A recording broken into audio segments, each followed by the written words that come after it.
Welcome to another episode of Hutch on Hunting 2024. And we're heading out east. We're heading to Maryland. And yeah, they do have a lot of hunting in Maryland. Actually, they have a lot of whitetails in Maryland. And the gentleman I have on today is Mike Buckman. What a name. We'll talk about that more.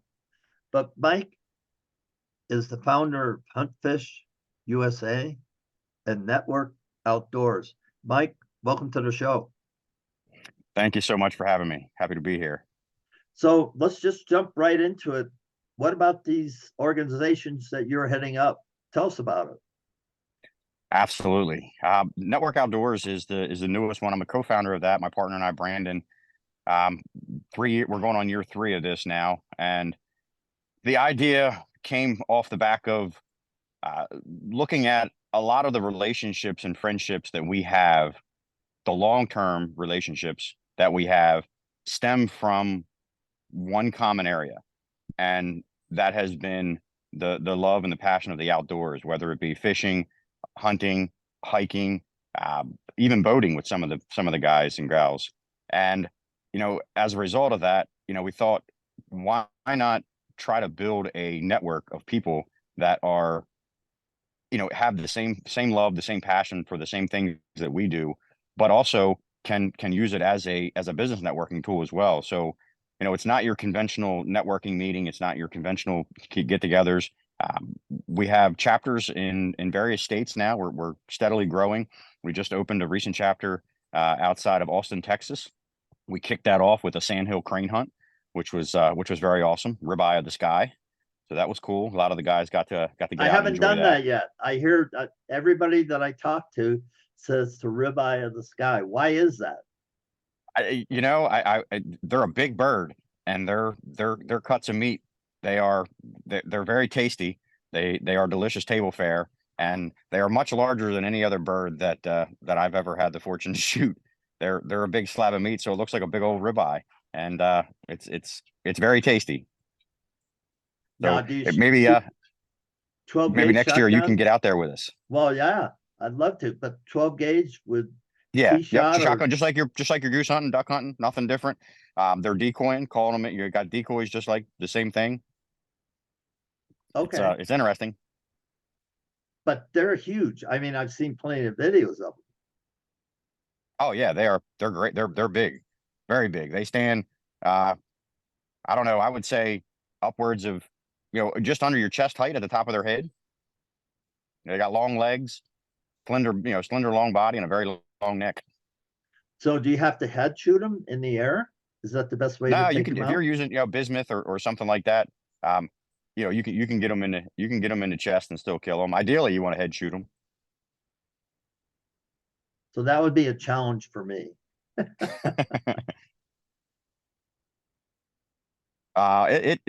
It's different. It's interesting for sure. And that's down in Texas mostly they hand that, or where they Yeah, hunt out them? yeah, Midwest. I know Texas it's a big thing there, and I know a couple other states I know that I heard of that they do it. It's a fairly attractive hunt.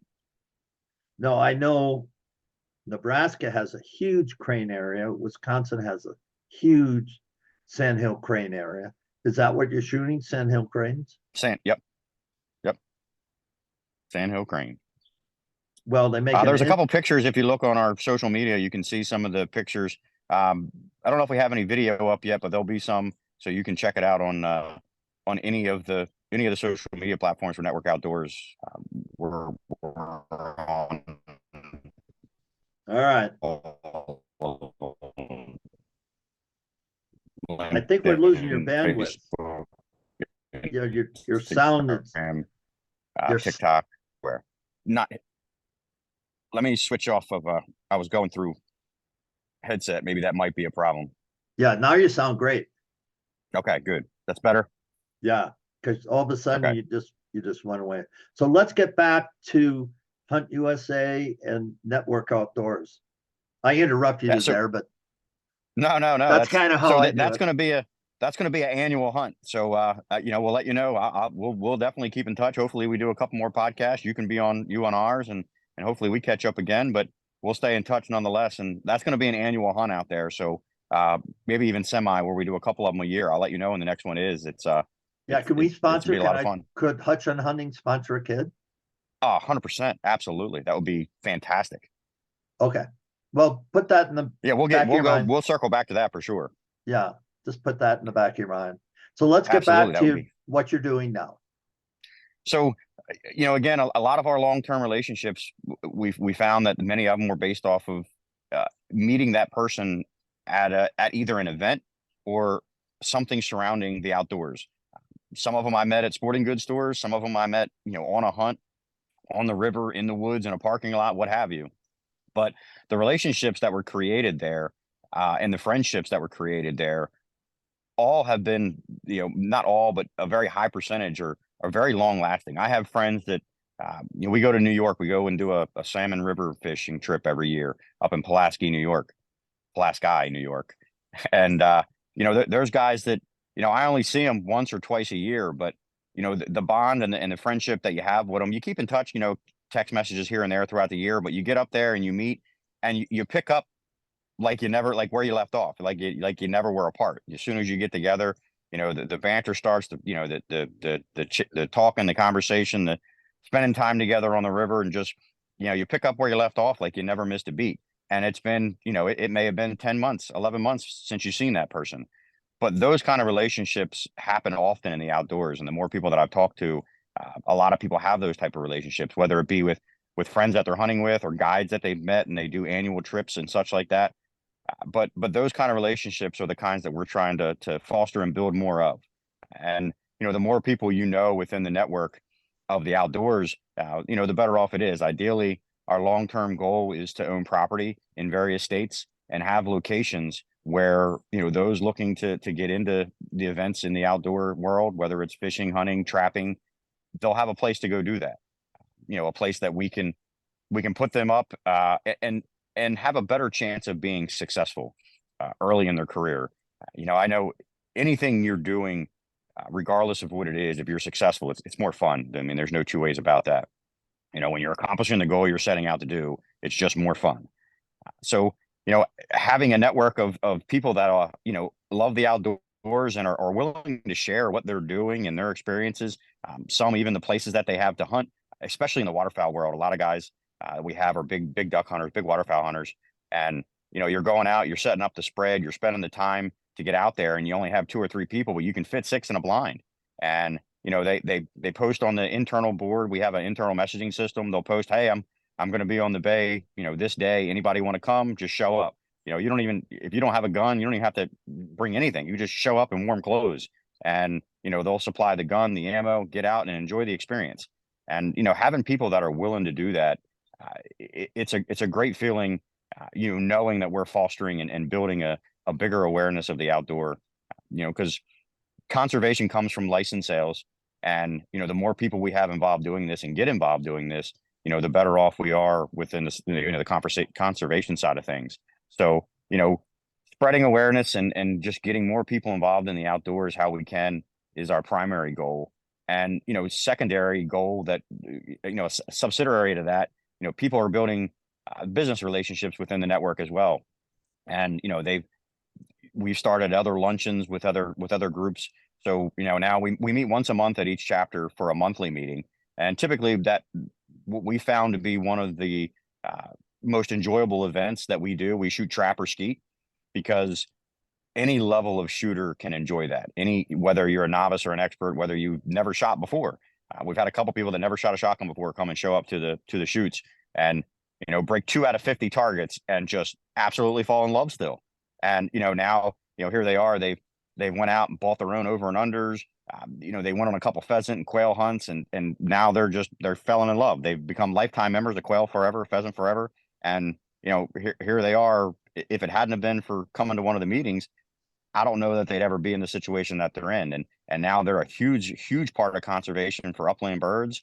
And they're buying their license in various states every year, and they fell in love with the whole upland hunting. And that's, to have things like that and to see things like that happen, it's really awesome. And to be a part of that is, I mean, there's really, in my opinion, there's really no second to that.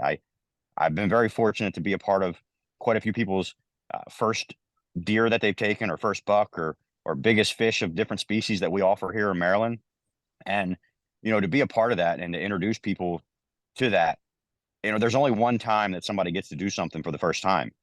And as a hunter, to be there for somebody taking their first deer or their first buck, or catching their first type of fish or what have you, it's a raw experience. It can be emotional. It can be, uh, there's a hard way to describe it. And those of you that are in the industry and do it and know it and have experienced, what I'm trying to explain, but I'm probably not doing a good job at explaining You're it. But doing great. there's really no second to that.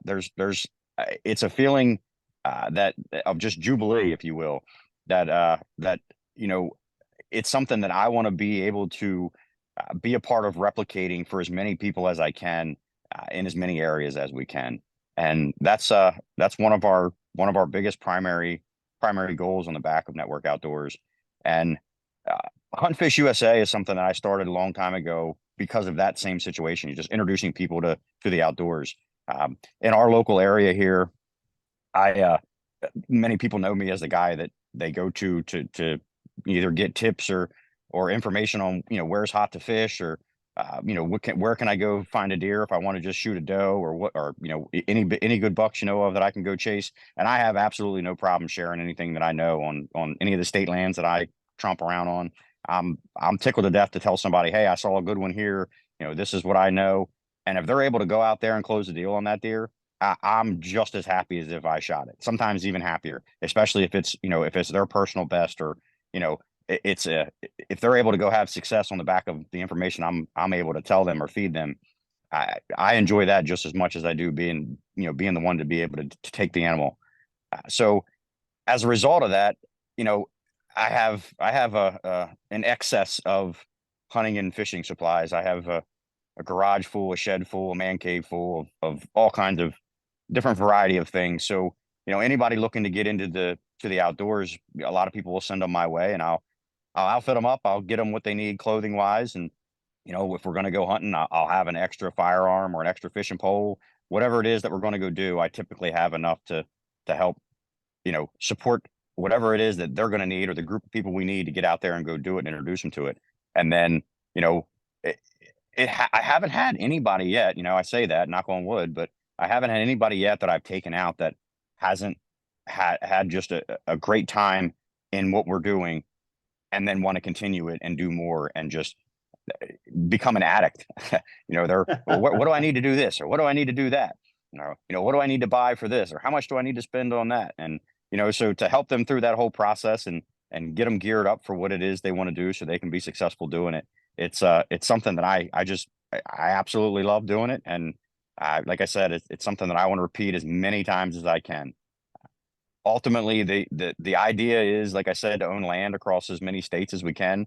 And Hunt Fish USA will be the nonprofit side of things for Network Outdoors. Network Outdoors will be a for-profit, and eventually, I'm doing my research and learning what I need to know to create Hunt Fish USA to be a nonprofit, so we can, hopefully, gain more clothing, and people can donate to us, and we can then have more than just what I have or a couple of other members have, to be able to supply people and outfit people that want to get into the outdoors.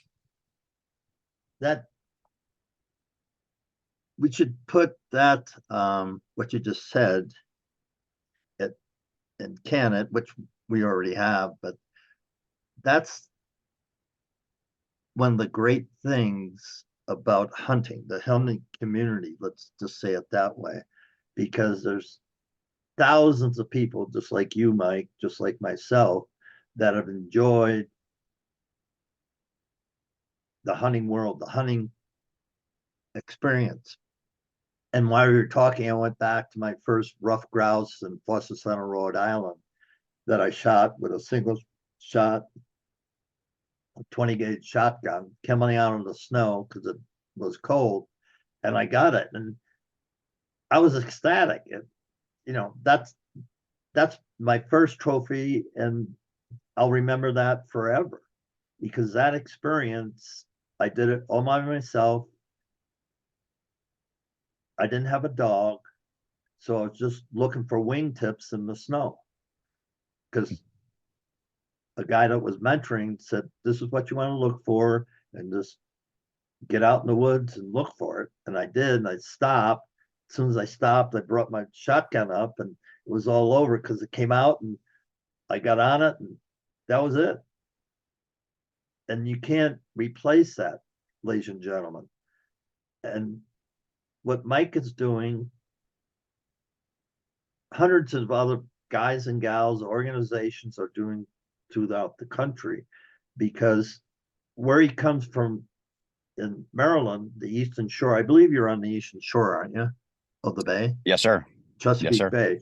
That is, if you just look at the history of waterfowling and goose hunting and now deer hunting, it's rich. Maryland, there's a lot of farm country, agricultural country.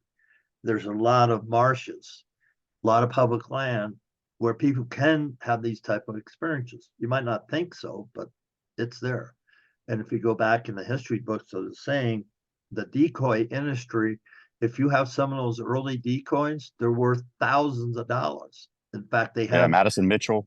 they have auctions every year that will take some of those iconic decoys and sell them for ridiculous amounts of money. And Yes, very. and the Eastern Shore is known, along the East Coast. It was the premier habitat, you know, for ducks and for geese, and that's where all the market hunting was done out of New York. They came down and killed hundreds and thousands of ducks and sold them at markets. Yeah, we actually have a museum here in one of our local parks in Northeast Maryland, and it so they had the couple things that we do out here on the bodybuilding is one thing that there's a style of hunting out here. Sure, you get into a big, huge floating chute and you go float in the water and shoot geese and ducks. It's interesting. I haven't done it yet, but it is something I want to try. Uh, but the museum it outlines that, and it also has where they have, I forget what they call the gun, but it's mounted on the boat, and it's like a giant, it's like a miniature cannon essentially.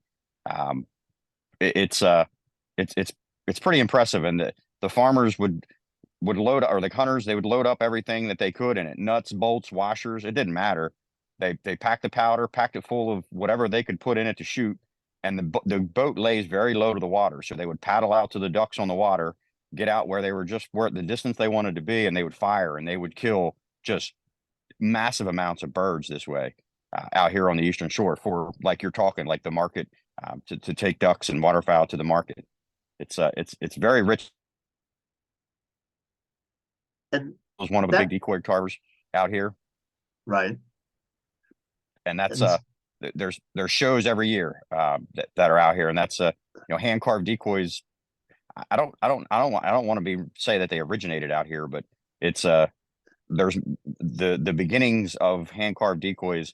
The roots are very deep here in the Eastern Shore of Maryland. right. And if you go back in decoys, I have a few from Long Island, as we had a lot of shooting up there and duck hunting up there. And my mother collected a few. I wish she collected more, but I have a few hand carved. And one thing I found in just looking at decoys, if you go up to the Cree Indians, they'll make decoys out of mud. Then other Indians along the East Coast use reeds, and they made like baskets that look like decoys. And so, Interesting. it's just amazing, um, just that history alone in wildfowl hunting. And hunting is rich in tradition.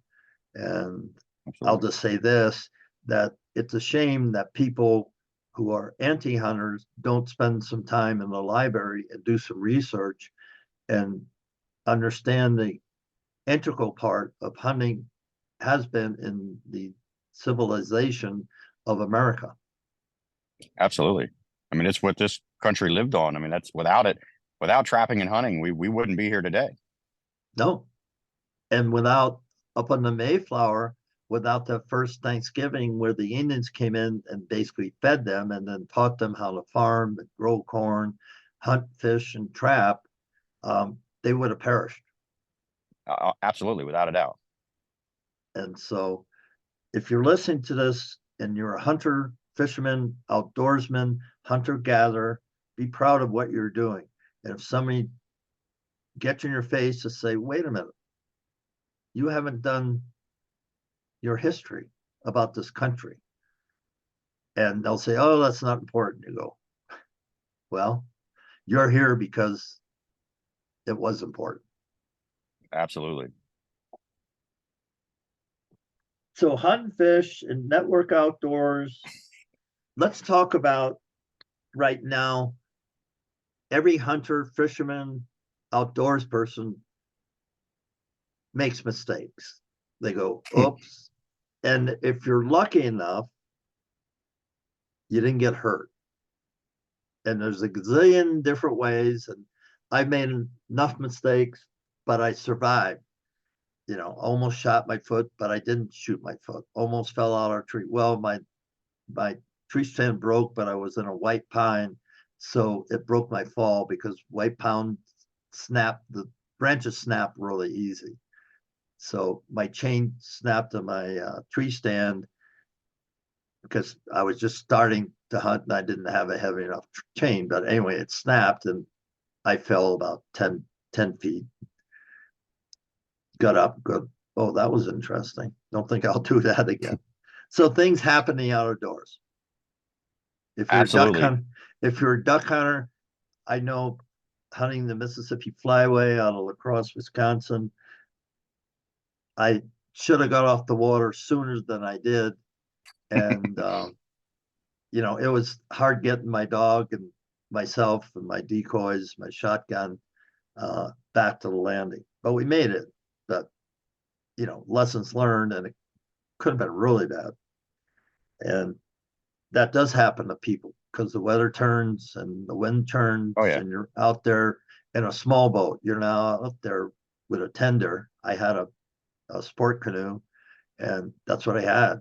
And with a 5 horse motor, not even that, I don't think. But anyway, so you have to be careful. So let's share, you know, some of your experiences with the audience and let them know what the lessons that you learned. The biggest mistake that I made, I'm thankful to God every day that it wasn't worse than what it was, is, you know, and I did it for years without ever having a safety harness, is setting up and hanging new sets and moving tree stands without a safety harness. I mean, I did it for a long time without ever doing anything. And, uh, you know, it took me having a mistake to realize that, you know, it could have been a whole lot worse. So one mistake that I, if I could stress to everybody out there, you know, always wear a safety harness, always strap in, especially, you know, when you're hanging new sets and you're putting up new sticks. It doesn't take much to happen. I mean, I've literally hung thousands of sets, and I'm not exaggerating that number. It's a ton. But the accident happened, uh, and you know, I fell. Fortunately, again, same scenario as you. It wasn't super far. I was relatively young. I kind of, you know, tucked and rolled as I hit the ground and was able to get up and kind of knock the dirt off and you know, look up the tree and be like, wow, like that that that could have been really bad. I could have clipped a branch on the way down. I could have grabbed one of the, you know, one of the steps, could have gouged you. I could have landed wrong. There's so many could haves that could have happened, and you know, I thank God every day that didn't happen. And as a result of that, uh, I want to go home to my family every single day. When I go out into the woods, you know, I want to come home every day. And taking that extra couple seconds, while it is cumbersome, while it might take longer to do what it is you're doing, strapping up to the tree, whether it's a lineman's rope, whether it's a tether, whatever it is, you need to make sure you're attached to the tree, because it that's no situation any hunter wants to find themselves in, especially out there alone. You know, uh, maybe somebody not knowing exactly where you are, depending on the weather, like you said, it could be cold. Uh, that's one experience that I had that I hope others take heed to and don't make that mistake. There are some mistakes though that um, I think hunters should make. One that I made, go back to your duck hunting, one that I made, and I've only made it once, is didn't pay attention to the tide and didn't think about the ditch that I was going out, not having water coming back in. Went out, got out, had a great hunt, and sat on the water for 7 more hours to get back in because there was no other way in. Um, that's a mistake that I made. While it was cold, and I joke about it now. It didn't put us in a bad situation. It didn't, I wasn't in any harm's way other than just being cold and hungry.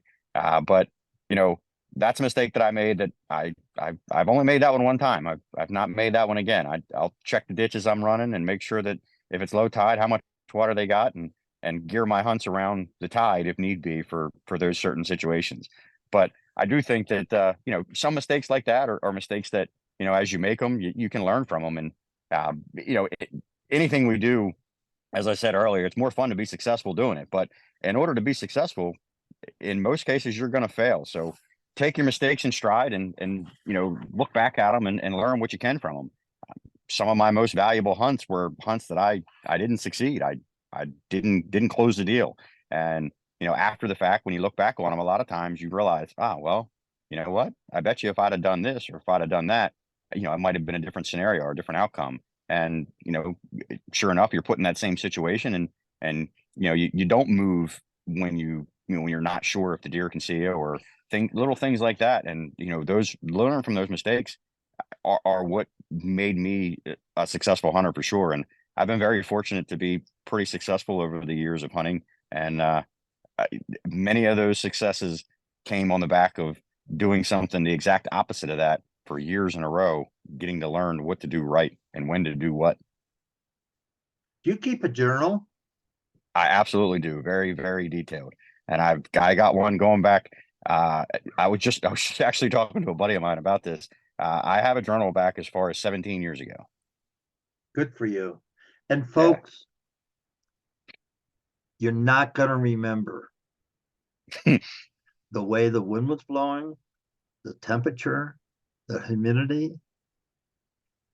And if you're on the right side of the tree, the left side of the tree, the back side, north, south, east, or west, I'll just put it that way, and where your set was. And if you Yep. have that information and you have the date and the time that you're sitting, you can go back and when all that stuff aligns up, you know exactly where to hunt, unless they put a shopping center in it or there's a house or a road. Unfortunately, that is the case. And I say that tongue in cheek, but that's reality. Or there's been a Absolutely. fire, which may be or maybe not a good thing, but you have a history, a record. Now, I do a lot of fishing. And so the rivers, the eddies, is that rock been moved in? Colorado, rocks move because of the ice. And so you have to go through all these things. But if everything's the same, I know at any given time I can go to X river, set up with what fly, because I fly fish, and I'll catch fish. If everything else is equal, if anything's off, one thing's off, temperature's off, then that affects the hatch, which affects how fish are feeding or not feeding. So it's not going to work.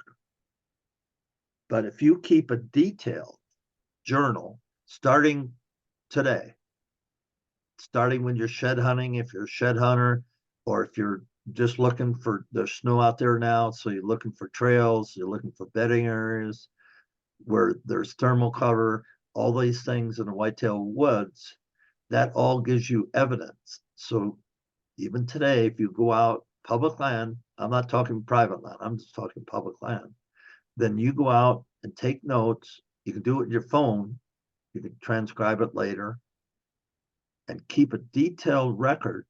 You're going to become a better hunter, fisherman, waterfowler, small game hunter. Your thoughts on that, Mike? 100%.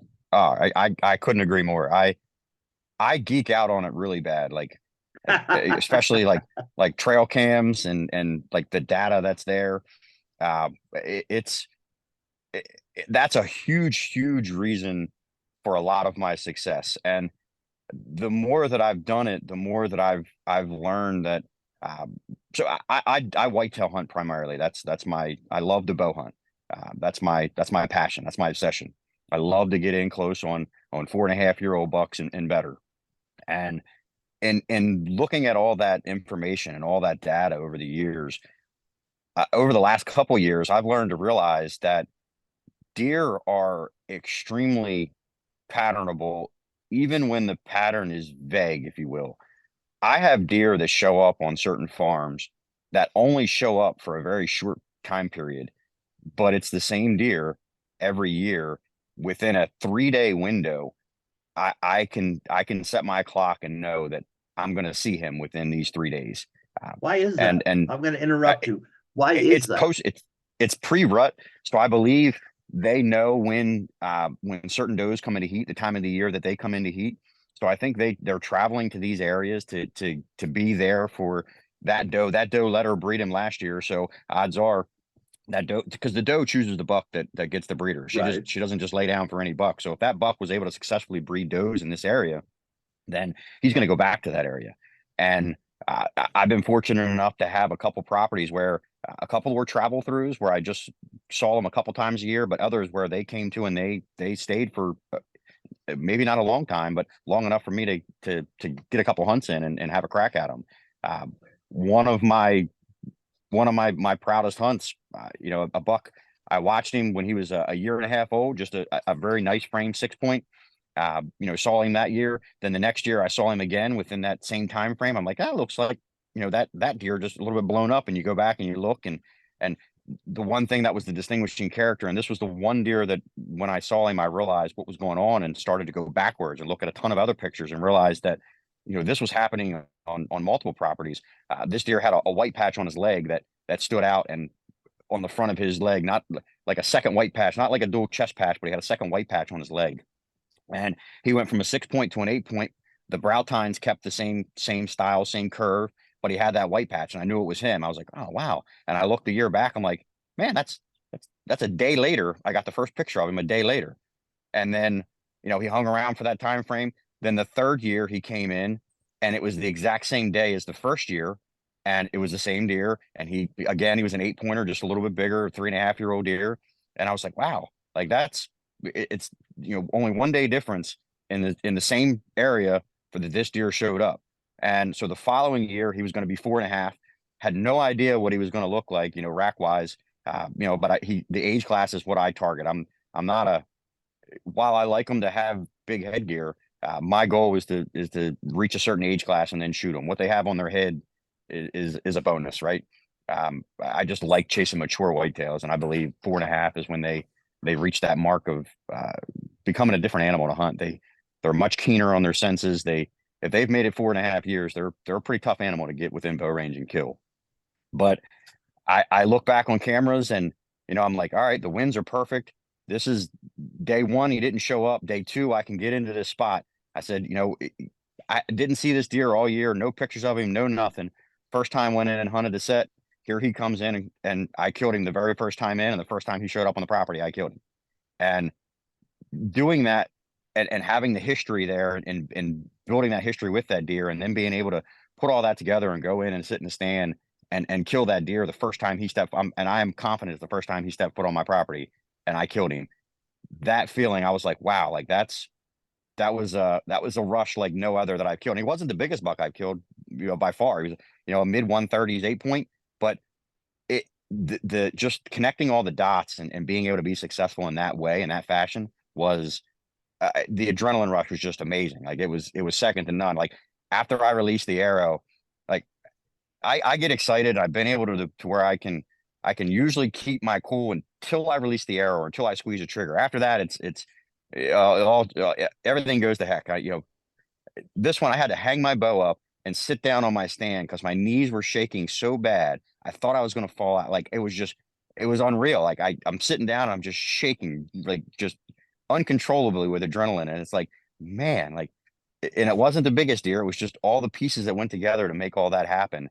And I was like, that's something that's something I want to do. I want to figure out how to do this over and over again. And at that point, I really dove back into my journal, looked at a lot of the notes I made, and since then, over those last, these last 5 or 6 years, I've been doing that. I've kept much more detailed information. Like before, I was very vague. I just noted what deer I saw, where I was hunting, what the wind direction was, but I didn't take into consideration a lot of the other variables that play a factor. Moon phase, the pressure, what was the temperature the day before? How much was a temperature change was there? There's so many different variables that go into it. And so I've made multiple Excel spreadsheets and geeked out and just track all these different deer and know when and where I can go and be able to get in and be successful or have a better chance of being successful. I've gotten to the point where I try to hunt smarter instead of harder. I may not. I still spend a lot of time in the woods. Most of it is scouting, though. A lot less of it is going in for the kill, if you will, on target deer. So, in doing that, that approach to hunting has been a blast for me. I absolutely love it. And targeting a certain deer, um, sometimes you eat tag soup. Um, I've been fortunate. The year before last was the first time that I've done that in a long time, but I was chasing a absolute monster. Like I have his match set of sheds. His match set. He's a booner for sure. He would be my first booner that I've ever killed. He's pushing 200 inches last year. He Whoa. is an Yeah, he's an absolute giant. Uh, and I have his match set from the year before, 2 years of match set sheds from this deer. And he only shows up in late season, which is fortunate because I get to find his sheds too. But I passed up on deer targeting this deer that otherwise I would never pass. I passed up on an 8 pointer 3 different times that scores well over 150, and he's an 8 pointer. And I didn't shoot him because I know this other deer's there. So reaching that point in my hunting career, if you will, has been pretty it felt pretty good, to get to that point to where I was able to pass something bigger than I've ever killed before, knowing that the chance of essentially a buck of a lifetime for sure is a possibility of connecting with. And it's just the excitement of sitting, the anticipation, just sitting in the tree, knowing that there's a chance that you might get a shot at something like that. It's it's a feeling that you can't replicate. It's second to none, and it's something I absolutely love. Yeah, I just, I'm sitting here flashing back in memories, and you know, I can relate my last archery bow hunt, I think was 2 years ago, maybe 3 years ago. And they closed the road, so I can't drive it, you know, in with my camp. And you have to get up to the bench, to the trailhead. It's about 2,000 feet. Probably 3 miles, maybe. But you can't get, they closed the road. Fire service closed the road. But I got in there and I knew there was good elk in there. Good elk, any elk's a good elk. Pope and Young starts at 280. And I wanted to get 300 or better, which are in this area. My friends killed a 350 bull up in there. So anyway, I drew a tag and went in there and hunted really hard, just didn't connect. And then I was sitting on this one evening park, which is just an opening. And so I'm sitting there, and my buddy's there with me to help me carry it out because I had told him, well, I said, we'll probably kill a bull tonight. He goes, okay, fine. And he was hanging with me for a couple of days. And so the 6 point bull comes in, and he came in up to 60 yards. And with my crossbow, I can shoot at 60 yards. And he was completely open. And I'm sitting looking at him. I go, do I want to kill you or not? Because he wasn't a 300 bull. And I let him walk. And my buddy's looking at me like astounded. And I let him walk. And so the bull just walked off. He never knew we were there. And he said, well, I didn't let him go. I said, because I didn't want to kill him. I said, I'm in here for 300 bull, and if I don't get one, I don't get one. Fortunately, I've killed a couple of elk. Uh, and it's just something that if you're a hunter, you'll understand it. When you know, and you start hunting specific animals or set your own bar at X and can pass up other quality animals. Years ago, when I was shooting my compound, I would have smoked that sucker. That one, as soon as they came out and settled down and gave me a broadside shot, I would have shot him. That it just, as I get older, I'm going, no, that isn't what I want. So he walks, and I'm fine with that. And once you get to that point, my belief is once you get to that point, that you're setting your own personal standards, you'll be a lot more successful hunter. What do you think about that, Mike? Absolutely. Depending on what kind of hunt I'm doing, like if I'm going in and I'm going into an area where I wanna harvest deer, I need to kill deer for whether it's the landowner asking me to or whatever. If I'm going in and I know that I'm going to shoot a doe, when I hear that first stick snap, my heart skips a beat. That the adrenaline starts, and when I turn and I see it's a doe that I'm going to shoot, my heart starts racing just as if it was a buck. But the mindset is different going into it. I know I'm going in there, and my goal is to kill an animal.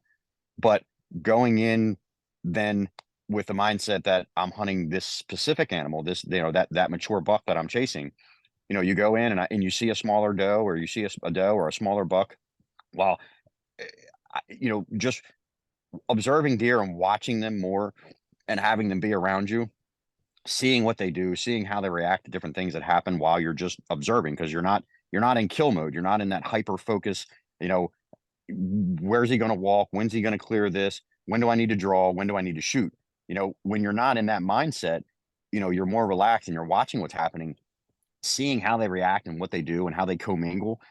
I've learned a lot from that too, and I contribute that to that mindset of going in there with the thought that if it's not this class animal, then I'm happy with not squeezing the trigger. I'm okay with not killing one. And by switching gears to that mindset over these last couple of years, I've learned a ton just in observation, and it wouldn't happen otherwise, because before I was much where you were. Like I got very good at killing deer because I kill deer, and I killed a lot of deer because I just Killed enjoyed a killing lot of deer, and I deer. still love it. Yeah, and that's how you get good at anything you do. And I don't want to sway anybody from being a trophy hunter by no means. If that's what your mindset is and that's what your goal is, that's great. But then if that's what you're going to do, kill as many legal does as you can every year. Get good at understanding where to place the arrow, when to draw, when to shoot. Because I think, and personally, I know I've had a couple buddies of mine that, they're like, well, I don't want to shoot anything small. That's absolutely fine, no problem. But they go in with that mindset. So when they see that first one they want to shoot, they either get so rattled, the buck fever, if you will, kicks in, and they rush the shot. They drew too early. They just made a lot of mistakes that if they were more comfortable killing deer, I don't think it's mistakes they would have made. And I know now I contribute a lot of my success to that. I got very good at killing deer with a bow. Like I've killed a lot of deer with a bow. I've been very fortunate to have good properties, and I spent a lot of time in the woods. But I misdrew on deer more than I care to share. Like, you know, you see them coming in, you get ready, you draw, and you're waiting. You're like, all right, nope, that was too early. And then you let down, they see you, and poof, you're right. Well, I ruined that opportunity. But by just getting better at being able to kill the deer when the opportunity presents itself, for that buck that I'm chasing, I'm very very confident I'll be able to do what I need to do to make the shot. And it's been years since I've had the unfortune of sticking one and not finding it. So knock on wood there. But and again, I contribute that a lot to just successfully doing what it is you're setting out to do. So I encourage you, if you're out there deer hunting, shoot does. If a legal buck gets you excited, shoot it. Who cares what social media is going to say? And everybody. That's one thing I wish we could get away from, is hunters hating on hunters. for, oh, I would have let that one go another year. Or, that one needed another year. Or, oh, that's a scrub buck, or that's a pass all day for me. And while it may be for you, you know, as a hunter to hunter or a person to person, you never know what that other person's going through. If you don't live in the house with them, and even for people that live in the same house, they don't scratch the surface of really what is going on in that person's life. Uh, you don't know how much blood, sweat, and tears went into that person, being able to, one, get the license, have the time off of work to be able to be out there to kill that deer, and then to be successful and to kill that deer, only to hear hate and negative things towards the deer that they just killed. That, I'm sure in many cases, in most cases, if not all, the person that killed that deer is ecstatic about making that kill, and they're putting it out there on social media, and then they're getting ridiculed for it. That's something that is a pet peeve of mine that I just absolutely despise. Uh, Again, we just don't know how much blood, sweat, and tears went into that success. Or maybe it was, you know, there's so many different stories that I've heard after the fact, or people getting bashed for killing a small deer. Uh, One that rings to, sticks very prevalent. A buddy of mine, his father passed, and they hunted this property together. And he went out there. He took his dad's gun. He never used his dad's gun because his dad always used it. Took his dad's gun out and was in the stand. And a legal buck walked out and using his dad's gun, he shot it, and he's killed plenty of great deer, but he shot this buck, and it was one of the most emotional hunts he's been on. He called me afterwards. He's in tears, telling me, you know, shot this deer using dad's gun. First hunt out there with dad's gun. He just, felt connected to his father in a way. And he posted a picture with his dad's gun, and people are making hate marks on it. And it's like, if you just knew a little bit of the story, the background behind this, and how much that deer meant to him, it may have been an 80-inch deer, but it meant more to him than the couple 150s that he shot, because of everything that went into that hunt, and what it was about, and just the feelings that went along with that hunt. So I encourage you to think twice before, if you're listening to this and you hear this part, just think twice before saying anything negative about any deer that's shot at any age class hunter. Just because they're an older person doesn't mean that they're a veteran. They may have just got started. And especially the kids. I mean, never beat on a kid for shooting any deer that they shoot. If it's a legal deer, let them be happy with it and be happy for them. I'll say it more direct because I'm 78 years old. What are you going to do to me? And if you want to unfriend me, I don't care. Stop doing that. Celebrate a person's success. A trophy to you has no bearing on a trophy to me. None whatsoever. So before you go, oh, should have let it, what, blah, blah, blah, don't do it. I'm Hutch on Hunting at hutchonhunting@gmail.com. Send me all the hate mail you want. I don't care.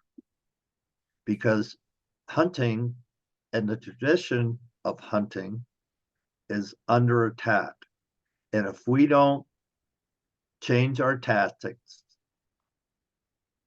then that gives the anti-hunters more and more ammunition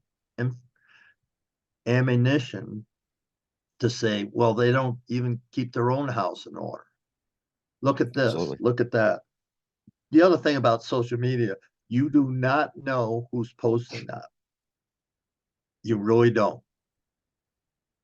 Unfortunately, you get an IP address, but you're never going to get back and find. But I believe that some of this anti-hunting or anti-hunter success is being posted by people who absolutely don't like hunters, and they'll do anything to tear us down. So the easiest way to do it is celebrate, or just keep your mouth shut, or keep your fingers off the keyboard. That's my 2 cents on that. Second and 100%. So let's talk about the future of what you're going to do with HuntFest USA and Networks Outdoors. And we got about another 10 minutes on the show. Okay. Yeah. So the future with Network Outdoors is to get as many chapters as we can in as many states as we can. The goal is to have multiple chapters in every state. So How do we anybody, do that? How, so, okay, that's a yep. goal. Now, how do we do that? Or how do you do that? You know, I will never do it by myself. It's going to take the reach of things like this, shows like this, and people listening in other states that we don't have chapters, and just through the power of social media. Social media can be a good thing for us hunters as well as it can be a negative. But the way that the way that we envision it working is, we have I have my partner and I and the members that we have friends in a lot of different states. So word of mouth is how a lot of this has gotten to where we are now. But if anybody hearing this is interested in more about it, you can check us out on our website. It's networkoutdoors.com. There's a lot of about information. There's how the chapters work, what things are. There's emails to contact members at networkoutdoors.com. And then you can reach out to me at mike@networkoutdoors.com, and be happy to talk with you and see if where you are. If you want to start a chapter, we can walk through that process and let you know what it takes. But specifically, really what it takes is just somebody with the energy and the drive to want to be the point person for that chapter. And Brandon and I will fly out or drive out if it's in that proximity to us, and be there to help support you with the first couple meetings, and meet with you guys every couple months, be out there for the meetings to help build relationships and partnerships with local guide services or sporting goods stores and things like that. But it takes a person who just wants to be the point person and head it up and orchestrate and hold the event once a month. And then we'll help put together other events in the area to help build the network there. Each chapter we like to give back to the local communities wherever we are. We want to make sure that we get involved with some local nonprofit of some sort, ideally, and help donate back to the community there, whether it's the 4-H club, Boy Scouts, Girl Scouts, whatever it is in the local area there. That's a nonprofit that gives back to the community. Help promote them, help raise their awareness, do some charity events for that to try to raise awareness in the local areas there. And then from that point, as members go, as we grow, we're looking forward to next year, 2025, in down in South in Florida. We're going to have our first members yearly members meeting. We're looking to host an event much like an outdoor show, where we'll have the companies and places that are affiliated with us will be there with some free stuff to give away, some things to display and put on show. Our guides that we use, we'll have them there so they can be there to spread their awareness and hopefully grow their clientele as well. And just put on an event where people from all over the states maybe wouldn't have met otherwise if it wasn't for what we're doing here within the network of Network Outdoors. So again, anybody interested, you can reach out, check out the website, and we would be ecstatic to be able to get chapters going anywhere that we have ambassadors, if you will, that are willing to head it up. And we can get into the details about what you gain from being that person, that point person. Obviously, there are perks for being that person. The events that we do and the things that we go do, you're able to get out there and do those types of things that you enjoy doing, and hopefully, as a return on your time and investment, we get to help you out with doing those things. What states are you targeting right now? 2024, January, what is it, the 18th? So what would you like to Anybody bring on? anywhere with a state interested. We have Texas, Arizona, quite a few different ones in Michigan, Delaware, Maryland. Looking to start another one in Pennsylvania. I said Arizona. Without the website in front of me, I'm rattling off the states that we have it in. I'm forgetting all of them. But there is no place that we wouldn't be willing to go to set up a chapter. Okay, wait a The minute. more I'll that just we share the have, the better off screen. we are. We'll share the screen right now. Yeah, if you go to Network Outdoors, you'll see the main page there. There is a chapter list, and there's a picture of the United States with a flag for each chapter. I don't believe the second one that we open in Texas is I don't think it's there yet, but it might be. And then on the back of the website, if you're a member, we have a members only section for the website as well. So once you become a member, you get your access and your login. You go in, change your password, and The back end of the website for members only is really cool. There's a forum there, a chat. You can see what's going on within the network, and you can see other things that are happening. I am excited to share that um, in conversation with a couple people actually that have some properties and connections in Costa Rica, Venezuela, uh, and looking to hopefully be able to get out there and do some stuff out there with some sailfish and stuff this upcoming year too. Okay, Monroe So County, that's in Michigan. Michigan, Detroit, Detroit, Michigan. Crosstown is that's in Michigan also. Michigan. Huntsman's The Hunt Huntsman's Club, Club, that's in Michigan. Multi Lakes, Michigan. Linwood, Michigan. Bezonia, Michigan. Frankfort, Illinois. Illinois, Uh, Maryland, Maryland. Maryland, Watkins, Colorado. Golden Gun Colorado, Club. yeah. Oh, I should call that guy. Tucson, Arizona, Frisco, Texas, Marriottsville, Maryland, Mesa, Arizona, and that's it. So, folks, there's a lot of opportunities. I just went to the website. The website again is networkoutdoors.com chapters. So that's where Mike's at, and that's where he's trying to grow. Now, are you full time with the organization? Is this your full time gig? Yeah, I mean, I devote any and all time I have to it, trying to trying to make it be what we envision it being. My partner and I, Brandon, both. Okay, and Brendan's last name? Mousen, he's in Michigan. That's where so the Michigan chapters grew very quickly, and as a result, they got to the size where we needed to break them off. We had guys that were traveling, 2+ hours for the events, so we kind of, as the groups grew, we broke them off and made more chapters, so there was less travel time for the guys out there. So here's a shameless plug for Conquest Fence, make Evercom. They were the presenting sponsor and are the presenting sponsor for Hutch and Honey, and Doug and Karen Roberts, and they make Conquest Sense, makers of Evercom in Michigan.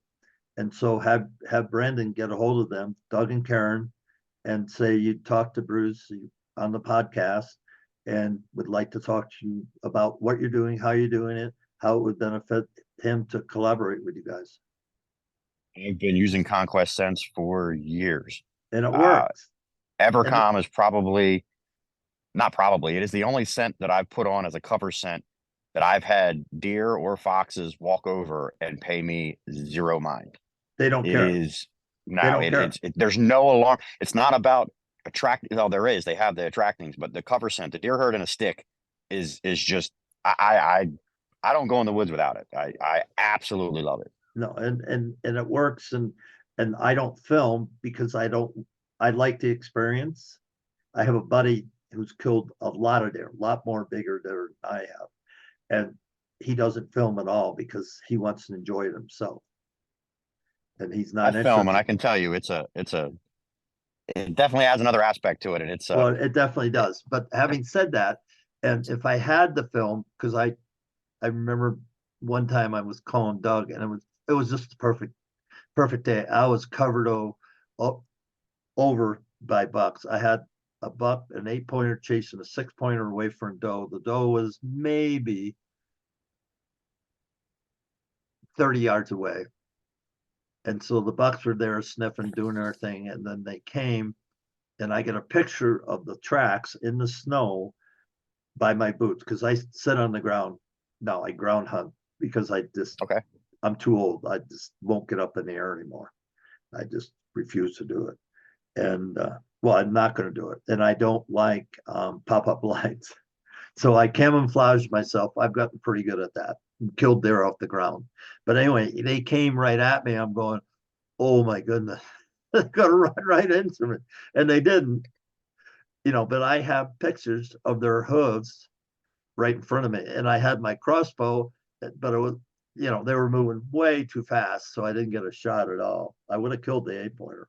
And just amazing. And I was just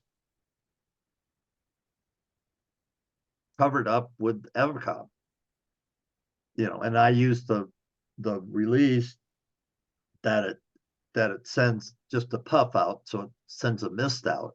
I use that also.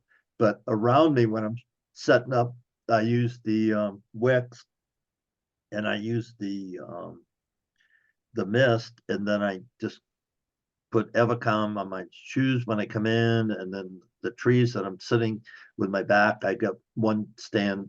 It's just a big old oak, and it's hollowed out. It's dead, Oh, nice. but it's hollowed out, so I can put my chair right in there and sit in there. So, well, it's good and it's bad because it blocks my peripheral vision. So Yeah. if they're not my shooting area, I've had deer just all of a sudden I see their nose going off the street. Yep, there But they are.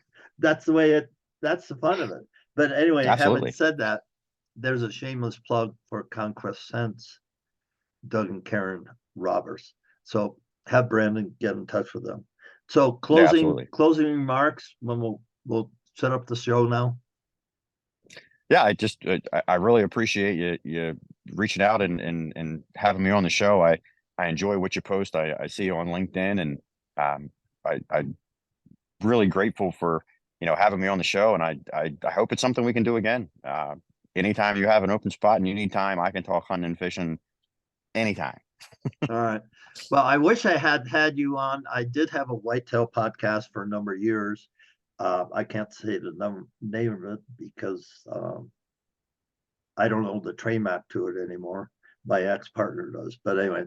Um, but anyway, that would have been, we just didn't connect then, and this is now, and so that's good.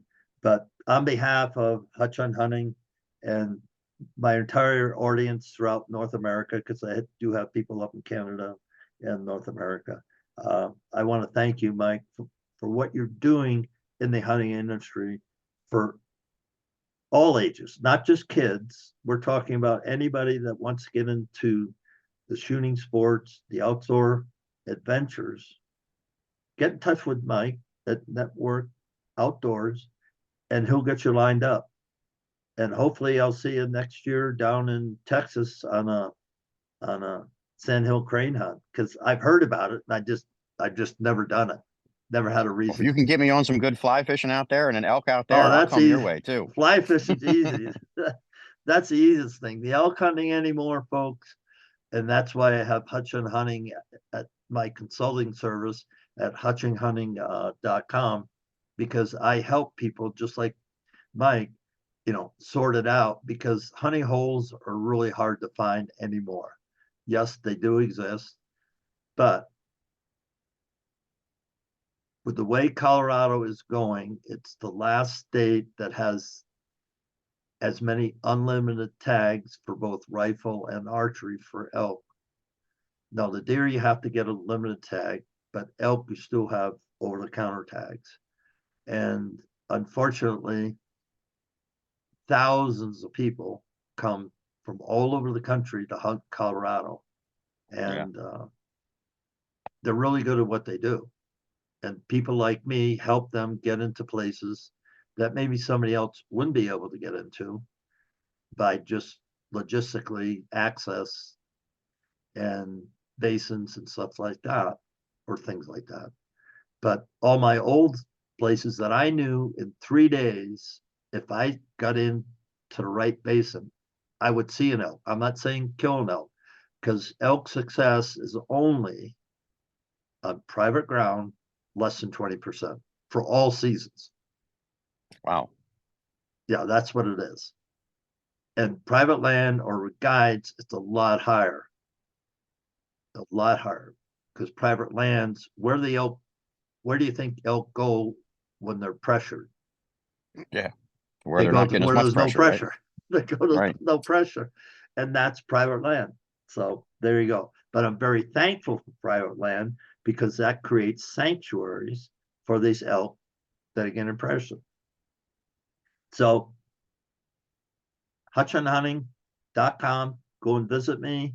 If you'd like to be on the podcast, just like Mike, this is how I do my podcast. We have a conversation, interesting people telling interesting stories about their love for hunting. So with that, Hutch on Hunting says, go out and make it a fantastic day.